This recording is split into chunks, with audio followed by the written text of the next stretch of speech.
मेरा नाम नैना है। मैं एक हाई क्लास फैमिली से बिलोंग करती हूँ। मैं अमीर बाप की बिगड़ी हुई बेटी थी। ऐसी मैं बचपन से ही नहीं थी, बस हालात ने मुझे ऐसा बनने पर मजबूर कर दिया था।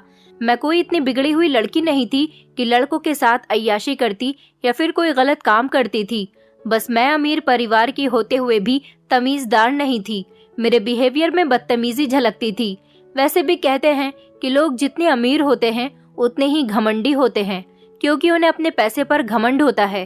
पर मुझे पैसे से बिल्कुल घमंड नहीं था, बस मुझे मेरे हालातों ने घमंडी बनने पर मजबूर कर दिया था। कभी कभी इंसान ऐसे हालात से गुजरता है कि वो ऐसा बन जाता है जैसा वो बनना नहीं चाहता। शायद ऐसी ही कुछ कहानी मेरी भी है। मैं आप लोगों से अपनी कहानी शेयर करना चाहती हूँ, क्योंकि ये मेरी बहुत दुख भरी और दर्दनाक कहानी है। मैं चाहती हूँ कि आप लोग भी मेरी ये कहानी सुनने के बाद सतर्क और सावधान रहें। रात के 3 बजे का समय था। मैं कच्ची नींद में तो थी ही, तभी मुझे अचानक खटर पटर की आवाज आने लगी और मेरी थोड़ी बहुत जो नींद थी वो भी खत्म हो गई। ये आवाज शायद भाभी के कमरे से आ रही थी। मैं जैसे ही अपनी भाभी के कमरे की तरफ गई तो मैंने देखा कि हमारा नौकर मेरी भाभी के साथ कमरे में जबरदस्ती कर रहा है। उसकी अचानक नजर मुझ पर पड़ी तो वो मुझे घसीटकर मेरे कमरे में ले गया और उसने मुझे जबरदस्ती शराब की बोतल पिला दी। और उसके बाद जो मेरे साथ हुआ उसे बताते हुए तो मुझे बहुत ही शर्मिंदगी महसूस हो रही है, क्योंकि मेरी जिंदगी फिर अचानक से बदल कर रह गई थी। क्योंकि उसके बाद अचानक तो मैं रात के 2 बजे ही तो अपनी फ्रेंड से काफी देर तक कॉल पर बातें करते करते नींद में हो गई थी। लेकिन अभी मुझे पक्की वाली नींद नहीं आई थी। मैं अपने बिस्तर पर लेटी हुई थी और मैंने अपनी आंखों को बंद कर लिया था। तभी अचानक मुझे एक अजीब से शोर की आवाज आई। पहले तो मुझे समझ नहीं आ रहा था कि ये शोर किस चीज का है। मैं समझने की कोशिश कर रही थी, लेकिन तभी अचानक मेरे दिमाग में धमाका सा हो गया था और मुझे समझ आ गया था कि ये तो मेरी भाभी की ही आवाज है। और फिर वो आवाजें तेज हो गईं। मेरी भाभी जोर जोर से चीख रही थी, लेकिन ऐसा महसूस हो रहा था कि मेरी भाभी की आवाज कोई दबाने की कोशिश कर रहा है। मैं एक झटके से अपने बेड से उठकर खड़ी हो गई थी और मैंने ब्लैंकेट को एक तरफ फेंक दिया था। मैं बिना चप्पल पहने ही दौड़ती हुई अपनी भाभी के कमरे की तरफ चली गई थी। मैंने भाभी के कमरे का दरवाजा खटखटाया तो कमरे का दरवाजा अंदर से बंद था। मुझे पता था कि कमरे की चाबी कहाँ पर होती है, इसलिए मैं फौरन से भागकर कमरे की चाबी ले आई थी। और जब मैंने दरवाजा खोला तो सामने का नजारा देखकर तो मेरे होश उड़ गए थे। मुझे अपनी आंखों पर विश्वास ही नहीं हो रहा था कि ये सब कुछ क्या हो रहा है और मैं अपनी आंखों से क्या देख रही हूँ। मेरी भाभी बिस्तर पर पड़ी हुई थी और मेरे घर का नौकर, जो कि मेरे पापा के वफादार नौकरों में शामिल होता था, वो मेरी भाभी के ऊपर चढ़ा हुआ था। भाभी को पूरे तरीके से अपने बस में कर रखा था। उसके ऐसा करने पर मेरी भाभी बुरी तरह से चीख रही थी, लेकिन वो मेरी भाभी की चीख का गला अपने हाथों से घोटने की कोशिश कर रहा था। उसने मेरी भाभी के मुंह पर हाथ रखा हुआ था और मैं ये सब कुछ देखकर दंग रह गई थी, क्योंकि ये तो हमारा बहुत ही वफादार नौकर था और आज उसका ये कैसा रूप था जो मुझे देखने को मिल रहा था। मेरे पाँव तो वहीं पर कांपना शुरू हो गए थे। सर्दी में मुझे ठंडे ठंडे पसीने आने लगे थे। मेरी समझ नहीं आ रहा था कि मैं किस तरह से अपनी भाभी को बचाऊं। मेरा पूरा शरीर थर-थर कांप रहा था। मैंने अपने माथे से पसीना साफ किया तो मेरा माथा पसीने से गीला हो चुका था। मैं सोच रही थी कि अब मैं क्या करूं, क्योंकि घर में मेरे और भाभी के अलावा कोई भी मौजूद नहीं था जो हमारी मदद कर सकता। मैं एक 20 साल की पतली दुबली सी लड़की थी और हमारा नौकर नवीन, वो तो काफी लंबा चौड़ा और किसी बॉडी बिल्डर के जैसा दिखता था। मैं तो बिल्कुल भी उसका मुकाबला नहीं कर सकती थी। अगर मैं भाभी को बचाने की कोशिश करती तो मुझे पता था कि मेरी कोशिश बेकार ही जाएगी। मैंने सोचा कि मैं एकदम से ही कोई चीज उठाती हूँ और अपने नौकर के सर पर मार देती हूँ ताकि वो जख्मी हो जाए और मेरी भाभी को छोड़ दे। मैंने सामने पड़ा हुआ फ्लावर पॉट उठाया और एकदम से उठाकर उसके सर पर दे मारा। मैं हैरान रह गई थी कि फ्लावर पॉट तो टूटकर चकनाचूर हो गया था, लेकिन मजाल है कि उस नौकर के ऊपर जरा सी भी खरोच आई हो। वो इतना ज्यादा सेहतमंद था कि फ्लावर पॉट उसके लिए कुछ भी नहीं था। इससे पहले तो उसने मुझे नहीं देखा था, क्योंकि मेरी भाभी की चीखें बहुत तेज आवाज में थी और उसने दरवाजा खोलने की आवाज नहीं सुनी थी और ना ही उसका ध्यान मुझ पर गया था। लेकिन जैसे ही मैंने उसके सर पर फ्लावर पॉट फेंक कर मारा तो फौरन ही उसकी नजर मुझ पर पड़ी। फिर उसने मेरी भाभी को छोड़ दिया। मेरी भाभी को छोड़कर अब वो मुझ पर हमला करने के लिए तैयार था और डर के मारे मेरा बुरा हाल हो रहा था। एक सेकंड में ही मुझे समझ आ गया था कि अब ये मेरी भाभी को छोड़कर मेरे पास आने वाला है। मैंने भागने की भी कोशिश की थी, लेकिन मेरी कोशिश बेकार गई। उसने मेरे करीब आकर मेरा हाथ पकड़ लिया और मुझे दूसरे कमरे की तरफ घसीट कर ले जाने लगा। मुझे बहुत डर लग रहा था। मैंने उससे कहा कि मुझे छोड़ो, कहाँ लेकर जा रहे हो? भाभी ने भी मुझे रोकने की कोशिश की थी, लेकिन उसने एक न सुनी। मेरी भाभी ने फिर से चीखना शुरू कर दिया कि छोड़ो छोड़ो, उसके साथ कुछ मत करना। मुझे जान से मारना है तो मार दो, लेकिन उसके साथ कुछ बुरा मत करो। मैं तुम्हारे आगे हाथ जोड़ती हूँ। फिर अचानक भाभी को पता नहीं क्या ख्याल आया कि उन्होंने साइड टेबल पर रखा हुआ मोबाइल अपने हाथ में ले लिया। तो वो नौकर मुझे छोड़कर भाभी की तरफ गया और उसने भाभी के हाथ से फौरन ही मोबाइल छीन लिया और एक थप्पड़ मारकर भाभी को बिस्तर पर गिरा दिया और खुद बाहर निकल गया। भाभी को उसने कमरे के अंदर बंद कर दिया। उसने बाहर से दरवाजे को कुंडी लगा दी और अब वो फिर से मेरी तरफ बढ़ने लगा। मैं भागने लगी, लेकिन उसकी रफ्तार मुझसे तेज थी, इसलिए उसने मुझे जल्दी से भागकर पकड़ लिया और मुझे घसीटता हुआ दूसरे कमरे में ले गया। मैंने चीखने की कोशिश की, लेकिन उसने मेरा हाथ पकड़कर मुझे बेड पर धकेल दिया और फिर जल्दी से उसने कमरे के दरवाजे को अंदर से बंद कर लिया और फिर खूब डरावनी नजरों से मेरी तरफ देखा। मैं बेड से एक बार फिर से उठने की कोशिश करने लगी, लेकिन तब तक वो मेरे करीब पहुंच चुका था और एक बार फिर से उसने मुझे धक्का दिया। उसने कहीं से पतली सी रस्सी निकाली और मेरे दोनों हाथ और पैर रस्सी से बेड के साथ बांध दिए। अब मैं पूरी तरह से उसके कब्जे में थी। मैं अपने आप को अब आजाद भी नहीं करवा सकती थी। मेरी भाभी की अब आवाज नहीं आ रही थी। मैं समझ चुकी थी कि मेरी भाभी अब बेहोश हो चुकी है। हमारा बंगला बहुत बड़ा था और दूर दूर तक हमारे आसपास में ज्यादा घर भी मौजूद नहीं थे, इसलिए हमारे चीखने चिल्लाने की आवाज भी कहीं दूर तक नहीं जा सकती थी। मेरी भाभी की आवाज तो अब आना बंद हो गई थी, लेकिन मैंने चीखना शुरू कर दिया था और अपने नौकर को बार बार कह रही थी कि तुम्हें शर्म नहीं आती? तुम हमारे साथ ये सब कुछ क्या कर रहे हो? तुम्हें मेरे पापा ने गरीब समझकर हमारे घर में रहने के लिए जगह दी, तुम्हें अपना बेटा समझा, लेकिन तुम उसका ये सिला दे रहे हो। मेरे पापा ने तुम्हारा हमेशा ख्याल रखा है और अब तुम अपनी असलियत दिखा रहे हो। मेरे ऐसा कहने पर उसने मेरे चेहरे पर जोरदार थप्पड़ मार दिया था और वो अब बार बार मेरे चेहरे पर थप्पड़ मारे जा रहा था और कह रहा था कि अपनी जुबान बंद रखो, वरना थप्पड़ मार मार कर तुम्हारा चेहरा बिगाड़ दूंगा। मैं बहुत ज्यादा डर गई थी और रोने लगी थी। मैंने अपनी जुबान एकदम से बंद कर ली थी, क्योंकि मैं बिल्कुल बंधी हुई थी और वो मेरे साथ कुछ भी कर सकता था। इसलिए मैंने सोचा कि मुझे इसको गुस्सा नहीं दिलाना चाहिए, क्योंकि मेरी बातें उसको बहुत गुस्सा दिला रही थी और गुस्से में वो मेरे साथ कुछ भी कर सकता था। वो मुझे इस हाल में छोड़कर कमरे से बाहर निकल गया। मुझे बहुत डर लग रहा था।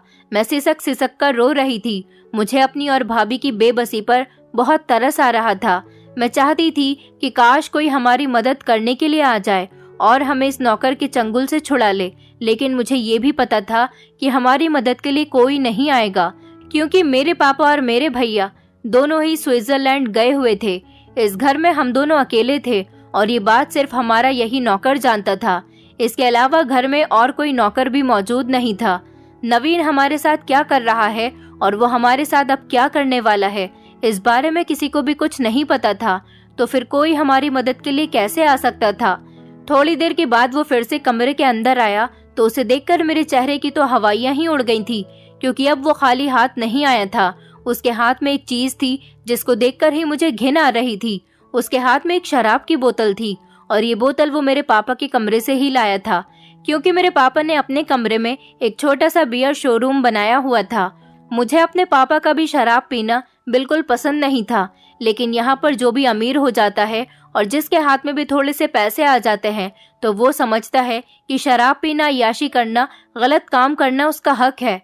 मेरे पापा में भी ये तीनों चीजें मौजूद थी और साथ ही साथ उन्होंने अपने बेटे मतलब मेरे भैया को भी अपनी तरह ही बनाया था। मेरे भैया भी बहुत बिगड़े हुए इंसान थे। उन्होंने मेरी भाभी के साथ लव मैरिज की थी। मेरी भाभी अमीर बाप की बिगड़ी हुई बेटी थी और उनके अंदर कूट कूट कर एटीट्यूड भरा हुआ था। भैया भी गलत लड़कों के साथ रहते थे और हमेशा उन्होंने गरीबों को अपने आगे कुछ नहीं समझा था। पापा और भैया दोनों ही मिलकर घर में बैठकर शराब पीते थे। नवीन शराब की बोतल लेकर मेरे करीब आ गया। ये सब देखकर तो मेरे होश उड़ गए थे कि वो शराब की बोतल लेकर मेरी तरफ चलता हुआ क्यों आ रहा है। मैं समझ गई थी कि अब आगे वो मेरे साथ क्या करने जा रहा है।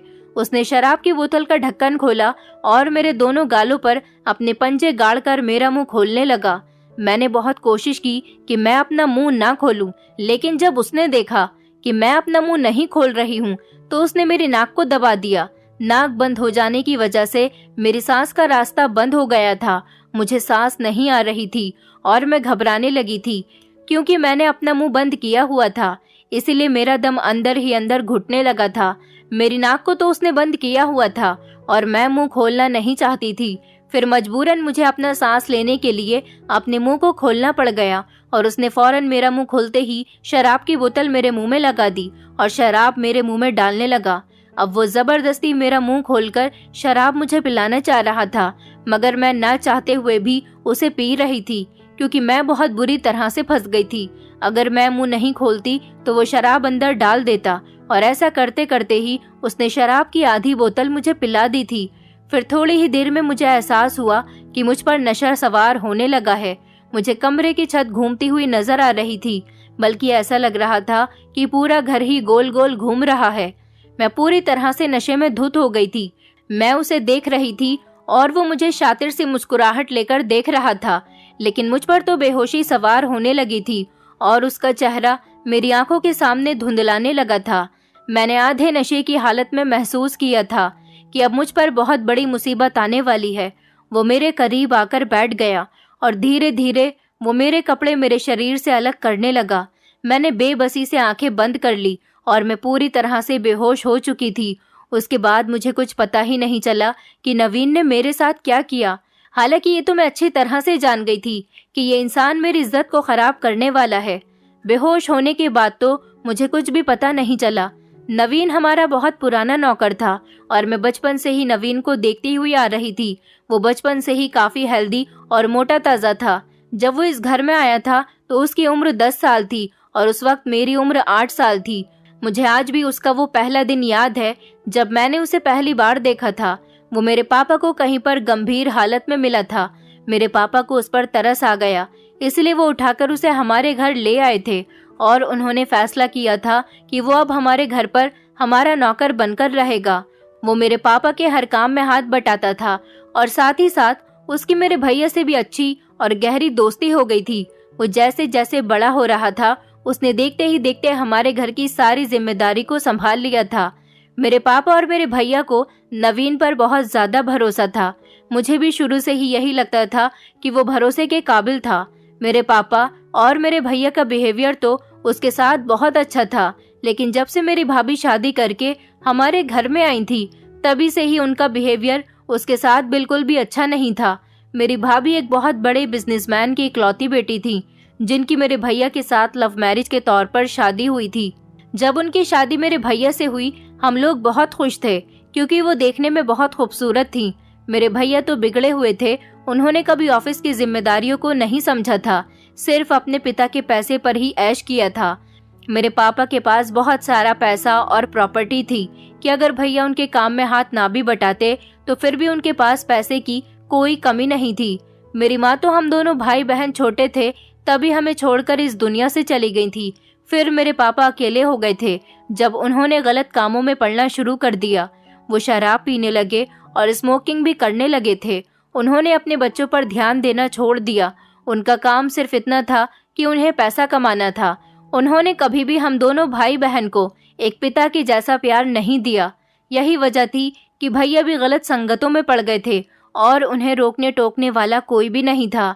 मेरे पापा ने पढ़ाई करने के लिए मुझे भी लंदन भेज दिया था, क्योंकि उन्हें बेटे की तो कोई फिक्र ही नहीं थी। लेकिन बेटी को उन्होंने पढ़ाई करने के लिए अपने से दूर इसलिए कर दिया ताकि उनकी बेटी घर में रहकर अपने भाई और बाप की इन गलत हरकतों को ना देख सके। ऐसा नहीं था कि मेरे पापा मुझे प्यार नहीं करते थे, वो मुझसे बहुत प्यार करते थे। मैं तो अपना बहुत अच्छा लक लेकर इस घर में पैदा हुई थी। मुझे अपने पापा के प्यार और उनकी मोहब्बत और उनकी केयर की जरूरत थी, लेकिन वो तो मुझे पैसों से खामोश कर दिया करते थे। मैं जब यहाँ छुट्टियों पर आती थी तो उनके साथ घूमने की डिमांड करती थी, लेकिन वो मुझे ड्राइवर के साथ भेज देते थे और मेरा बचपन बहुत ही बुरा गुजरा था। मैं अभी यहाँ 2 साल पहले ही तो आई थी जब मेरे भैया की शादी हुई थी, क्योंकि अब मेरे घर में मेरे साथ रहने के लिए भाभी भी आ गई थी। इसलिए मुझे इस घर से दूर रहने की कोई ज़रूरत नहीं थी। मुझे तो एक ऐसी फैमिली की ज़रूरत थी जिसमें सारे ही लोग एक साथ मिलजुल कर रहें। लेकिन मेरी भाभी को भी मुझ में कोई ख़ास इंटरेस्ट नहीं था। भैया ने तो अब भाभी से शादी करने के बाद अपनी जिम्मेदारियों को समझना शुरू कर दिया था। इसलिए पापा के साथ भैया ने ऑफिस जाना शुरू कर दिया था। भैया और पापा तो ऑफिस चले जाते थे और भाभी अपनी फ्रेंड्स के साथ पार्टी करने चली जाती थी। अभी भी घर में मैं अकेली ही रहती थी। भाभी की भी अपनी बिजी लाइफ थी। मुझे फ्रेंड्स बनाना भी पसंद नहीं था, क्योंकि मैंने अपनी यूनिवर्सिटी में भी ज्यादा फ्रेंड्स नहीं बनाए थे। सिर्फ गिनी चुनी 2 ही फ्रेंड्स थी जो मेरे थोड़ी क्लोज थी। मेरी ख्वाहिश थी कि मेरे पापा मुझे टाइम दिया करें, भाभी मुझसे दोस्तों की तरह बात किया करें और भैया भी भाइयों की तरह मेरी फिक्र किया करें, पर ऐसा नहीं हुआ। इस तरह से मैं अकेलेपन का शिकार होती गई। मैं थोड़ी अलग टाइप की लड़की थी।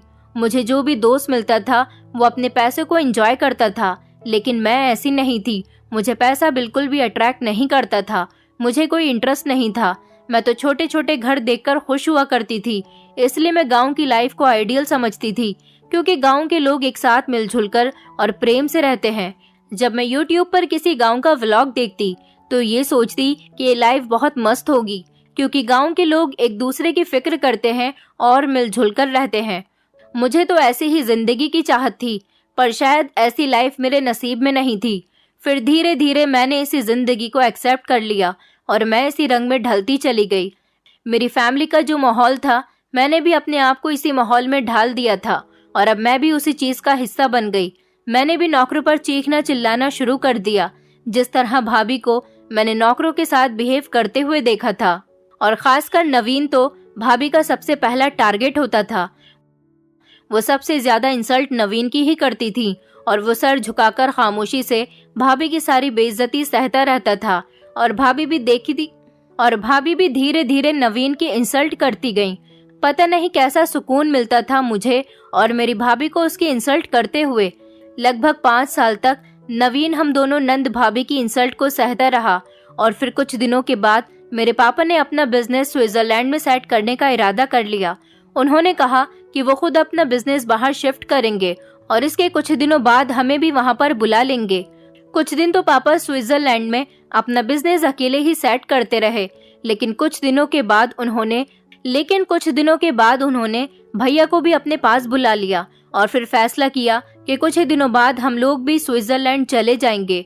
और अब वो टाइम भी आ गया था कि 1 हफ्ते के बाद हमारी फ्लाइट थी।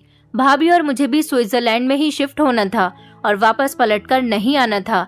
मैं भी स्विट्जरलैंड का सुनकर बहुत खुश हो गई थी, क्योंकि भाभी भी अपना लाइफस्टाइल विदेशों के जैसा रखती थी। उन्हें भी विदेश बहुत पसंद है। अब मुझे यही लाइफ अच्छी लगने लगी थी, जो कि मुझे बचपन में अच्छी नहीं लगती थी। लेकिन धीरे धीरे मैंने अपने आप को इस माहौल में ढाल लिया था। अब मैं बेफिक्र थी और अपनी लाइफ में आगे बढ़ना चाहती थी। पलटकर पीछे नहीं देखना चाहती थी। मेरे बहुत सारे ड्रीम्स थे जिनको मैं स्विट्जरलैंड जाकर पूरा करना चाहती थी। मैं अपने सारे फ्रेंड से आगे निकलना चाहती थी और एक कामयाब इंसान बनना चाहती थी। मैंने अपनी बहुत बड़ी फ्यूचर की प्लानिंग की हुई थी, लेकिन इस दौरान भी मैं और मेरी भाभी छोटी छोटी बातों पर भी नवीन की इंसल्ट करना नहीं भूलते थे।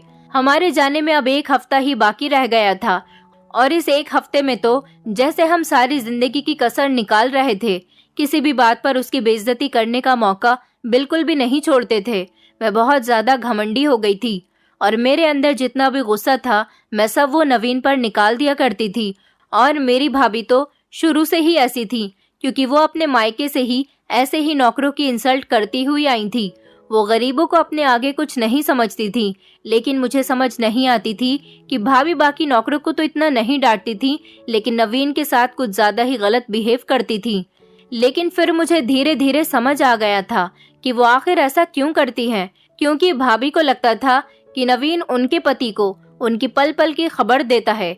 भाभी को यही लगता था कि नवीन बातें इधर उधर करता है, भाभी की चुगलियां भैया से लगाता है, क्योंकि मेरी भाभी तो एक आजाद औरत थी। उनकी लड़कों से भी काफी दोस्ती थी, जो कि मेरे भैया को बिल्कुल भी पसंद नहीं थी। वो अपने तरीके से अपनी लाइफ को गुजारती थी। भाभी के कई लड़के ऐसे दोस्त थे जिनसे मिलने पर मेरे भैया को बहुत ऐतराज होता था, और खास तौर पर भैया और नवीन की आपस में अच्छी बातचीत थी, इसलिए भैया ने उसे भाभी पर नजर रखने का काम दिया हुआ था। ये बात जब भाभी को पता चली तो वो उठते बैठते नवीन को बेइज्जत किया करती थी, और फिर भाभी को देख देख कर मैंने भी नवीन के साथ ऐसे ही बिहेव करना शुरू कर दिया। मैं भी उनको देख देख कर उनके जैसी ही हो गई। घर में पीछे कौन आता है, कौन जाता है, मेरी भाभी से कौन मिलता है, कौन उनसे बातें करता है और कौन उनके कमरे तक आता है, ये सारी बातें नवीन भैया को बताया करता था। उसने भैया के कहने पर भाभी पर कड़ी नजर रखी हुई थी। पहले तो मेरी भाभी को इस बारे में कुछ नहीं पता था कि ये सब करना नवीन का काम है और वो उनकी जासूसी कर रहा है, लेकिन जब उनको इस बारे में पता चला तो वो हर टाइम नवीन को तंग करती रहती थी और चाहती थी कि किसी भी तरह से तंग आकर नवीन हमारे घर को छोड़कर चला जाए। अब जबकि वो बचपन से ही हमारे घर में रहा था, उसका हमारे घर के अलावा कोई दूसरा सहारा नहीं था, तो इसीलिए वो हमारा घर छोड़कर किसी हाल में भी नहीं जा सकता था। अब हमारे जाने में 1 हफ्ता बाकी रह गया था। यहाँ पर सिर्फ नवीन ही नौकरों के साथ रुकने वाला था। हम अपने इस बंगले को बेच नहीं रहे थे, लेकिन परमानेंट शिफ्ट स्विट्जरलैंड में ही हो रहे थे। कभी कभी अगर हमारा इंडिया आना होता तो हमने सोचा था कि हम अपने बंगले में ही ठहरेंगे। जैसे जैसे हमारे जाने के दिन करीब आ रहे थे, हम दोनों हाथ धोकर नवीन के पीछे पड़ गए थे, क्योंकि सामान की पैकिंग चल रही थी और नवीन बहुत सारी गलतियां कर रहा था, जिस पर हम दोनों नवीन पर बरस पड़ते थे। अब शायद नवीन का सब्र का बांध टूट रहा था। अब हमारे जाने में 3 दिन रह गए थे और 3 दिन बाद हमारी फ्लाइट थी, लेकिन इससे पहले मैंने महसूस नहीं किया था कि नवीन किसी बहुत ही गहरी सोच में खोया हुआ है, और वही एक रात थी जो हमारी बर्बादी की रात थी। पता नहीं ये सब कुछ नवीन के दिमाग में कैसे आया। हमें नहीं पता था कि क्या प्लानिंग करने के इंतजार में है, और वो अपनी प्लानिंग कर चुका था और उस पर ध्यान भी देना शुरू कर दिया था। उसने उस रात घर के सारे नौकरों को भेज दिया था, ये कहकर कि बड़े मालिक का हुक्म है कि जब घर के सारे लोग घर छोड़कर चले जाएंगे, क्योंकि मालिक की फैमिली 3 दिन बाद घर को छोड़कर जाने वाली है। जब तक तुम लोगों की छुट्टी है, क्योंकि अब घर में कोई काम नहीं होगा।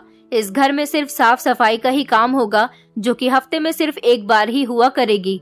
जब फैमिली के सारे लोग चले जाएंगे तब तुम लोगों को यहाँ पर बुला लिया जाएगा साफ सफाई के लिए। तब तक मैं भी कुछ दिनों के लिए अपने किसी दोस्त के घर रहने के लिए चला जाऊंगा। इस तरह 3 दिन पहले ही नवीन ने सारे नौकरों और गार्ड्स को घर से भेज दिया था। अब इस घर में सिर्फ मैं, मेरी भाभी और नवीन ही रह गए थे, और हमें कहीं बाहर नहीं जाना था। हम लोगों ने अपनी पैकिंग कर ली थी और हमने ये 3 दिन घर पर ही रहने का इरादा कर लिया था, क्योंकि इस घर से मुझे बहुत दिली लगाव था और मेरा दिल नहीं कर रहा था कि इस घर को छोड़कर जाऊं। लेकिन यही हमारी जिंदगी की सबसे बड़ी गलती साबित हुई थी।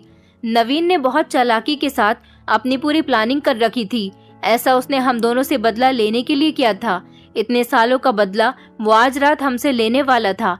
उसने अपने प्लान पर कंसंट्रेट करते हुए सारे घर को अंदर से लॉक कर दिया था, ताकि हम में से कोई भी बाहर भाग न सके और ना ही कोई बाहर का अंदर आ सके।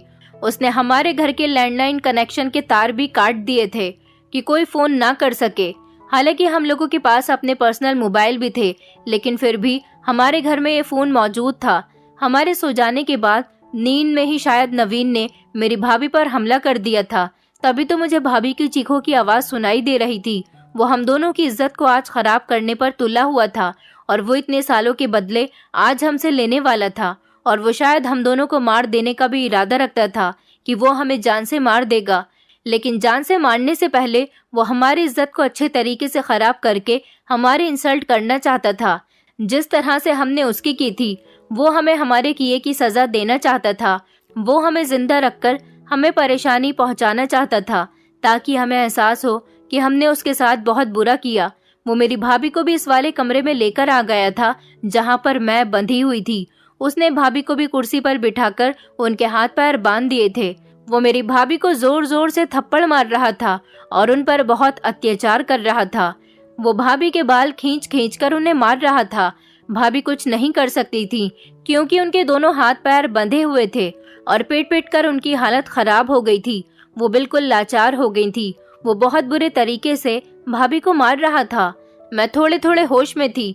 मुझे थोड़ा सा दिखाई दे रहा था और यही बात कहता जा रहा था कि तुम दोनों ने कितने सालों मुझे जलील किया है। मैं कितने टाइम से तुम लोगों को बर्दाश्त करता आ रहा हूँ। आखिर मेरी भी कोई सेल्फ रिस्पेक्ट थी। मैं नौकर था, इसका मतलब ये नहीं था कि मेरी कोई इज्जत नहीं है। मैं इज्जत से यहाँ पर काम करता हूँ। मैंने कितने सालों यहाँ पर वफादारी की है, लेकिन तुम लोगों ने तो मुझे कदम कदम पर जलील किया। तुम जैसे अमीर लोग नौकरों को इंसान ही नहीं समझते हो। अब जबकि मैंने सोचा है कि तुम लोग ये देश छोड़कर जा रहे हो, तो क्यों ना मैं तुम्हारे साथ अपने बदले ले लूं, और फिर मेरे पास मौका भी अच्छा है और तुम्हारी इज्जत खराब करने के बाद तुम दोनों को यहीं पर जान से मारकर गाड़ दूं। पहले तो मैं तुम दोनों को तड़पा तड़पा कर रखूंगा और उसके बाद तुम दोनों का मर्डर करके ऐसे गायब कर दूंगा कि किसी को तुम्हारी लाश भी नहीं मिलेगी। तुम दोनों जिंदा रहने के लायक नहीं हो। उसके बाद उसने मुझे देखा और मुझ पर हमला करने की कोशिश की, लेकिन जब मुझे भी वो बांध रहा था तो मुझे भी मारता जा रहा था और यही बात बार बार कहता जा रहा था कि तुमने और इस औरत ने मुझे बहुत बेइज्जत किया है। मुझे इंसान ही नहीं समझा, जानवर से भी बदतर सलूक किया तुम दोनों ने मेरे साथ।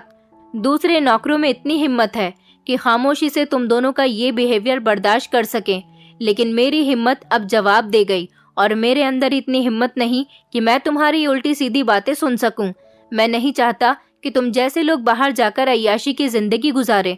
मैं चाहता हूं कि मैं तुम लोगों को इतना बेइज्जत करूं और अपने सारे बदले लूं, और सबसे पहले तो मैं तुम दोनों की इज्जत पर हमला करूंगा।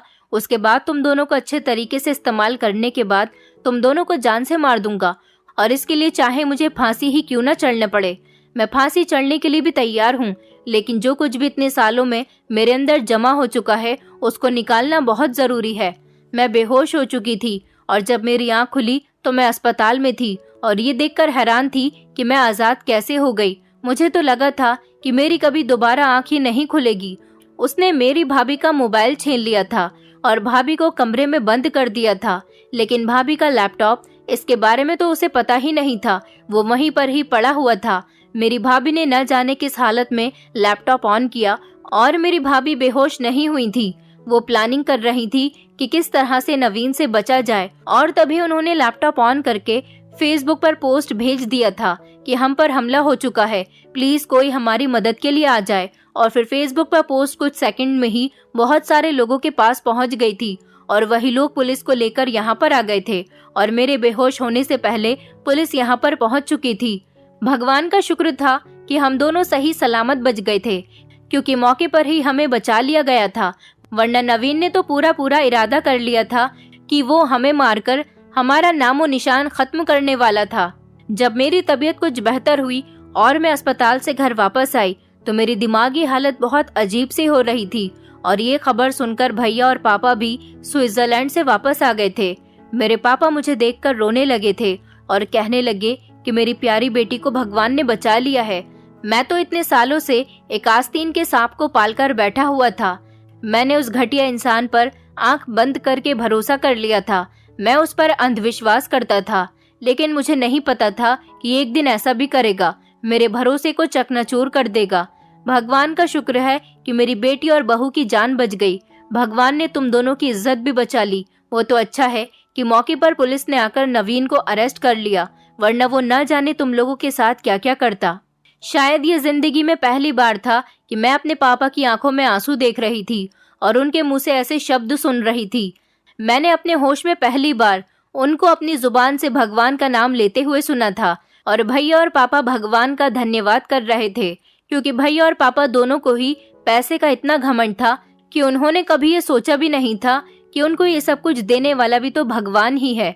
मैं आज उन लोगों को भगवान का शुक्रिया करते हुए अपनी आंखों से देख रही थी, वरना इतना पैसा होने के बावजूद भी मैंने कभी भी सारी जिंदगी लोगों को अच्छे शब्द बोलते हुए नहीं सुना था।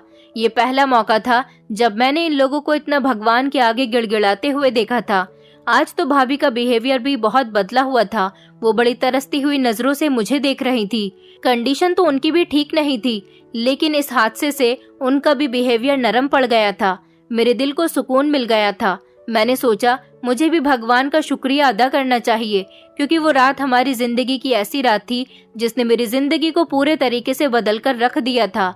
मैं जो अय्याशियों की जिंदगी गुजार रही थी और अपने भगवान से बहुत दूर थी, मैंने वो सब कुछ छोड़ दिया था और मैंने पूरे तरीके से भगवान की लीला में खुद को ढाल लिया था। मैंने सोचा कि जिस भगवान ने मुझे नई जिंदगी दी है और जिस भगवान ने मेरी इज्जत की हिफाजत की है, मैं सारी जिंदगी उससे प्रार्थना करूंगी और अब किसी भी पाप के रास्ते पर नहीं चलूंगी। नवीन तो जेल जा चुका था और उसको सजा भी हो चुकी थी। मैंने सोचा कि मैं एक बार जेल जाकर नवीन से मिल आती हूँ, इसलिए मैं नवीन से मिलने के लिए चली गई। उसको देखकर मेरी आंखों में आंसू आ गए थे। मैंने उससे कहा कि नवीन, मुझे माफ कर दो। मैंने और मेरी भाभी ने तुम्हारे साथ बहुत गलत किया, तुम्हारे साथ बहुत बुरा सलूक किया और हमारे बुरे बिहेवियर ने तुम्हें आज इस लेवल तक पहुंचा दिया कि तुम हमारी जान लेने के लिए तैयार हो गए थे। ये तुम्हारी गलती थी और बहुत बड़ी गलती थी, लेकिन इसमें हम भी बराबर के हिस्सेदार हैं।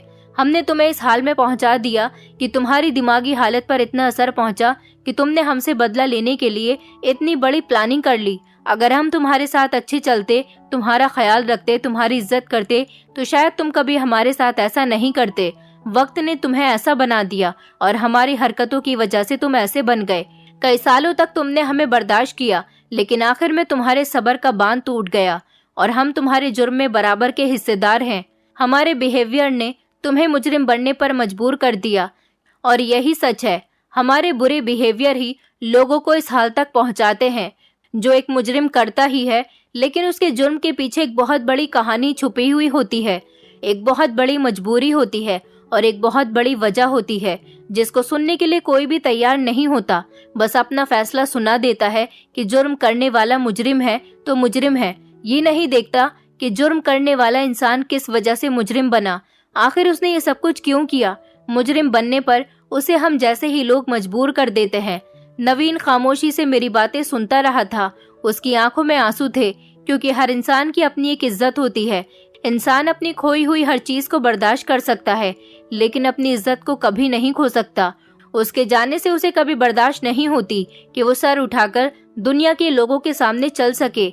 मैं ये नहीं कह रही कि नवीन ने जो किया वो बिल्कुल ठीक किया, उसे सब कुछ नहीं करना चाहिए था, लेकिन मुझे और मेरी भाभी को भी वो सब कुछ नहीं करना चाहिए था जो हमने उसके साथ किया था।